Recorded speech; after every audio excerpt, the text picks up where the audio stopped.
Hi friends, welcome to our channel.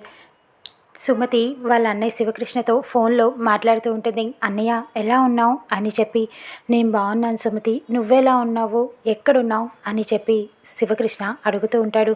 నేను బాగున్నాను అని చెప్పడంతో ఇక శివకృష్ణ వాళ్ళ అమ్మ అడుగుతూ ఉంటుంది. చెప్ప పెట్టకుండా అలా వెళ్ళిపోయావు, ఇప్పటిదాకా తిరిగి రాలేదు, అసలు ఎక్కడున్నావే అని చెప్పి అడగటంతో నేను నా భర్త పిల్లలని దూరం నుంచి చూసుకుంటూ ఉన్నాను అన్నయ్య అని చెప్తూ ఉంటుంది సుమతి. ప్రేమ పెళ్లి చేసుకొని కూడా నువ్వు అలా దూరంగా ఉండి చూసుకోవాల్సిన కర్మ ఏంటమ్మా అని చెప్పి అడగటంతో, తప్పదన్నయ్య, నన్ను కొన్ని రోజులు ఈ అజ్ఞాతవాసంలో ఉండనివ్వండి అని సుమతి చెప్తూ ఉంటుంది.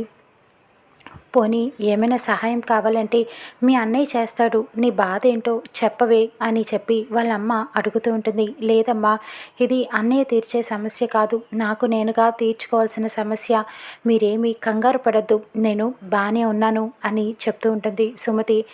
కొద్ది రోజుల తర్వాత నేనే వస్తాను అని అనటంతో శివకృష్ణ అడుగుతూ ఉంటాడు. నాకు నిన్ను చూడాలని ఉందమ్మా, ఒకసారి ఇంటికి వచ్చి వెళ్ళొచ్చుగా అని అడుగుతూ ఉంటాడు. లేదన్నయ్య, కొద్ది రోజులు అయ్యాక నేను వస్తాను అని చెప్తూ ఉంటుంది. ఇంతలోపు అర్చన, మహాలక్ష్మి ఇద్దరూ కూడా సుమతి దగ్గరికి వస్తూ ఉంటారు. ఇక సరే అన్నయ్య, నేను ఉంటాను అని చెప్పి వెంటనే ఫోన్ పెట్టేస్తుంది సుమతి. శివకృష్ణ కంగారు పడుతూ ఉంటాడు. అదేంటి ఇంత వెంటనే ఫోన్ పెట్టేసిందేంటి, ఏమై ఉంటుంది అని చెప్పి ఆలోచిస్తూ ఉంటాడు. ఇక ఇంతలో అర్చన, మహాలక్ష్మి వచ్చి టీచర్ గారిని అడుగుతూ ఉంటారు. ఏంటి, ఏం చేస్తున్నారు ఇక్కడ అని అడగటంతో, ఇప్పుడే మొక్కలకి నీళ్లు పోసాను అని చెప్తూ ఉంటుంది సుమతి. మీరు ఎవరితోనో ఫోన్లో మాట్లాడుతున్నారు, నేను చూశాను అని అర్చన అంటుంది.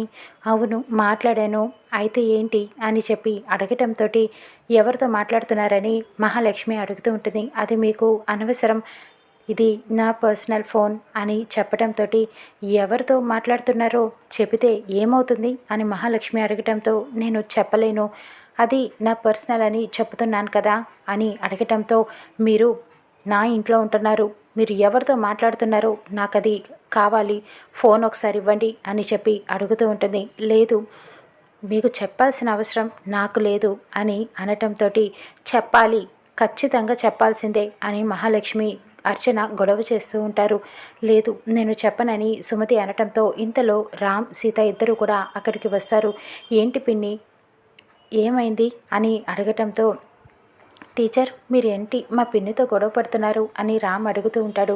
ఇక సీత అంటుంది, టీచర్ గారితోనే మీ పిన్ని గొడవ పడుతుంది అని చెప్పడంతో ఏమైందని అడుగుతూ ఉంటాడు. చూడు రామ్, ఈవిడ ఎవరితోనో ఫోన్లో మాట్లాడుతుంది, ఎవరితో మాట్లాడుతున్నారు అని చెప్పి అడుగుతూ ఉంటే చెప్పట్లేదు అని అర్చన అనటంతో, ఎవరితో మాట్లాడితే మీకేంటి, మా టీచర్ ఎవరితో మాట్లాడితే మీకు అనవసరం కదా అని సీత అడగటంతో, మాకు కావాలి, ఈవిడ మన ఇంట్లో ఉంటుంది రామ్, మనకి చెప్పాల్సిన అవసరం ఉంది కదా అని చెప్పి మహాలక్ష్మి అడగటంతో అలా చూస్తూ ఉండిపోతుంది. టీచర్, అది మా టీచర్ పర్సనల్ కదా, మీరు ఎవరితో మాట్లాడుతున్నారో రోజు అందరికీ చెప్తున్నారా అని సీత ప్రశ్నిస్తూ ఉంటుంది.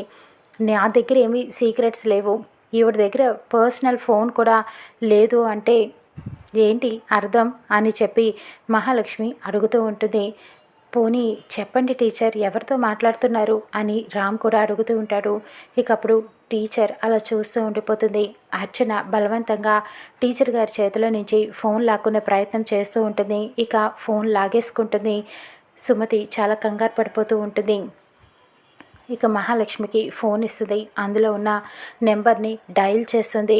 శివకృష్ణకి ఫోన్ రింగ్ అవుతూ ఉండగా ఒక్కసారిగా ప్రీతి వెనక నుంచి వచ్చి మహాలక్ష్మికి డాష్ ఇస్తుంది. అలా గుద్దేయటంతో ఫోన్ కాస్త కింద పడి పగిలిపోతుంది. ఇక అప్పుడు మహాలక్ష్మి ప్రీతిని చాలా గొప్పగా చూస్తూ ఉంటుంది.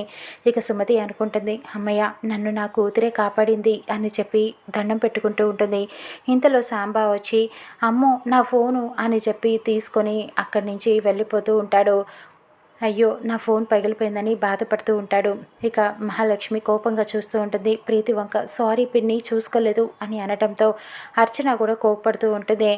ఇక అప్పుడు సీత అంటుంది, ఇప్పుడు ఎవరితో మాట్లాడితే ఏమవుతుంది మా టీచర్ గారు అని చెప్పి కోపడుతూ ఉంటుంది.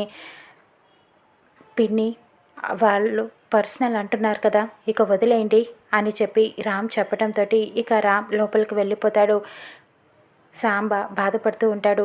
ప్రీతి నువ్వే ఫోన్ కొనిపెట్టు, ఇవ్వు, నీ వల్లే ఫోన్ పగిలిపోయింది అని చెప్పడంతో నేనెందుకు కొనిపెడతాను, నేనేం కొనిపెట్టను అని చెప్పడంతో రామ్ అంటాడు, సాంబా నీకు ఫోన్ నేను కొనిపెడతాను, బాధపడకు అని చెప్పి వెళ్ళిపోతాడు.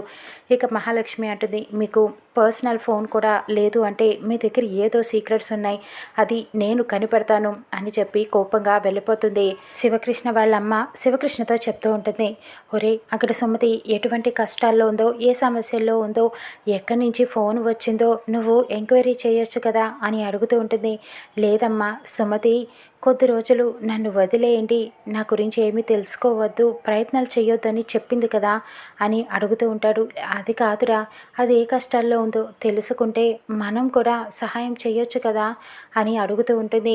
ఇక అప్పుడు శివకృష్ణ అంటాడు, వద్దమ్మా, మనం ఇలా ఎంక్వైరీ చేస్తున్నామని సుమతికి తెలిసిందంటే కనుక మనని విడిచిపెట్టి వెళ్ళిపోతుంది, బాధపడుతుంది అని చెప్పడంతో వద్దు, అయితే వద్దు, ఇన్నాళ్ళు నా కూతురు నాకు దూరమైంది చాలు, ఇంకా దూరం అయితే నేను బ్రతకలేను, వద్దులే, ఏమీ చెయ్యొద్దు అని అనటంతో శివకృష్ణ అంటాడు, అందుకేనమ్మా నేను ఎంక్వైరీ చేయను, సుమతియే మనకి ఫోన్ చేస్తూ ఉంది కదా, క్షేమంగా ఉన్నానని చెప్పింది కదా, ఏదో ఒకరోజు సుమతియే వస్తుంది, నువ్వేమీ బాధపడకు అని నచ్చజెప్పే ప్రయత్నం చేస్తూ ఉంటాడు. ఇది ఇలా ఉండగా అక్కడ రాజ్యంతో కిచెన్లో సుమతి వంట చేయడానికి సహాయం చేస్తూ ఉంటుంది.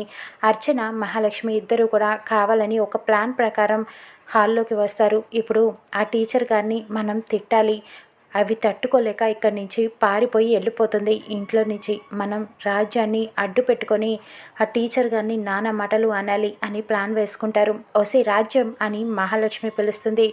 ఇక రాజ్యం భయపడుతూ బయటికి వస్తుంది. ఏంటి మేడం అని అనటంతో, నీకు అసలు సిగ్గుందా, బుద్ధి ఉందా అని చెప్పి మహాలక్ష్మి తిడుతూ ఉంటుంది.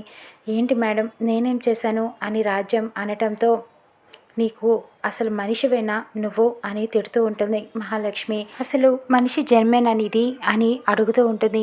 నేనేం చేశాను మేడం అని చెప్పి అడగటంతో రాజ్యం, ఇక మహాలక్ష్మి నువ్వు నోరు మూసుకో, నీ స్థాయి ఏంటో మర్చిపోయి ఇలాంటి పనులు చేస్తావా అని చెప్పి తిడుతూ ఉంటుంది. ఇకప్పుడు అర్చన కూడా కావాలని తిడుతూ ఉంటుంది. నీ స్థాయి మర్చిపోయి నువ్వు ఇలాంటి పనులు కూడా చేస్తావని అస్సలు అనుకోలేదు అని చెప్పి తిట్టడంతో ఇకప్పుడు వెనుక టీచర్ గారు అనుకుంటూ ఉంటారు, రాజ్యాన్ని అడ్డు పెట్టుకొని వీళ్ళు నన్ను తిడుతున్నారు, ఇప్పుడు నేను ఏం చేయాలి అని చెప్పి ఆలోచిస్తూ ఉంటుంది.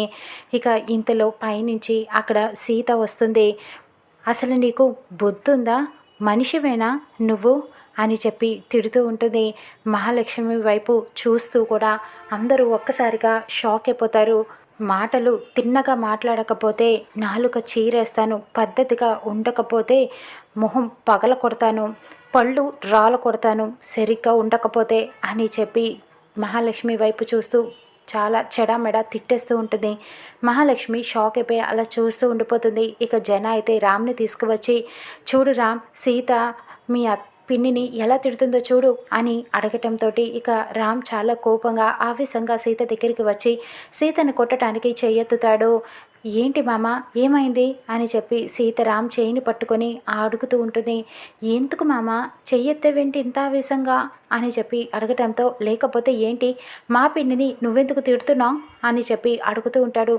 అయ్యో మామ, నేను మీ పిన్నిని ఎందుకు తిడతాను, నాకు దేవత లాంటి వారు అత్తయ్య అని చెప్పి చెప్తూ ఉంటుంది. మరి ఎందుకు తిడుతున్నావు అని అడగటంతో, నేనెక్కడ తిట్టాను మామ అని సీత అడుగుతూ ఉంటుంది. ఇక అప్పుడు మహాలక్ష్మి అంటుంది, నువ్వు ఇంత నుంచి నన్ను తిడుతున్నావు, ఎందుకు తిడుతున్నావు అని చెప్పి అడుగుతూ ఉంటుంది. లేదు మామ, నేను ఎవరిని తిట్టట్లేదు, మీ పిన్నిని అసలు తిట్టట్లేదు అని చెప్పడంతో అర్చన అంటుంది, లేదు సీత అబద్ధం చెప్తుంది, ఇప్పటిదాకా మమ్మల్ని తిట్టింది అని చెప్పడంతో, మీకు నేను ఫోన్లో మాట్లాడుతున్నాను, ఇదిగోండి బ్లూ టీత్ అని చెప్పి చెవులో ఇయర్ ఫోన్స్ని తీసి చూపిస్తూ ఉంటుంది. ఇది టీత్ కాదు సీత, బ్లూటూత్ అని చెప్తూ ఉంటాడు రామ్. ఏదో ఒక టీత్, నేను ఇందులో మా ఫ్రెండ్తో మాట్లాడుతున్నాను, దాన్ని తిడుతున్నాను అని చెప్పడంతో, లేదు నువ్వు అబద్ధం చెప్తున్నావు అని అర్చన అంటుంది. మీకు నిరూపించనా అని చెప్పి తన ఫోన్ని తీసుకువచ్చి చూపిస్తూ ఉంటుంది. డయల్ చేస్తుంది, తన ఫ్రెండ్కి ఫోన్ చేసినట్టుగా చేస్తుంది. అటు పక్క నుంచి రేవతి గొంతు మార్చి మాట్లాడుతూ ఉంటుంది. ఇప్పుడు దాకా తిట్టింది సరిపోయిందా నీకు అని సీత అడుగుతూ ఉంటుంది. నాకు బుద్ధొచ్చింది సీత, ఇంకెప్పుడు అలా చెయ్యను, నీ మాటే వింటాను, ఇలా అప్పుడప్పుడు ఫోన్ చేసి తిడుతూ ఉండు అని చెప్పి ఫోన్ పెట్టేస్తుంది. ఇప్పటికైనా నమ్ముతారా అని సీత అందరినీ అడుగుతూ ఉంటుంది. ఇంకప్పుడు అందరూ వెళ్ళిపోతారు. పిన్ని నిన్ను కాదు కదా తిట్టేది, సీత తన ఫ్రెండ్ని తిడుతుంది, వదిలేసేయ్ అని చెప్పడంతో ఇక మహాలక్ష్మి సుమతి వైపు చాలా కోపంగా చూస్తూ ఉంటుంది.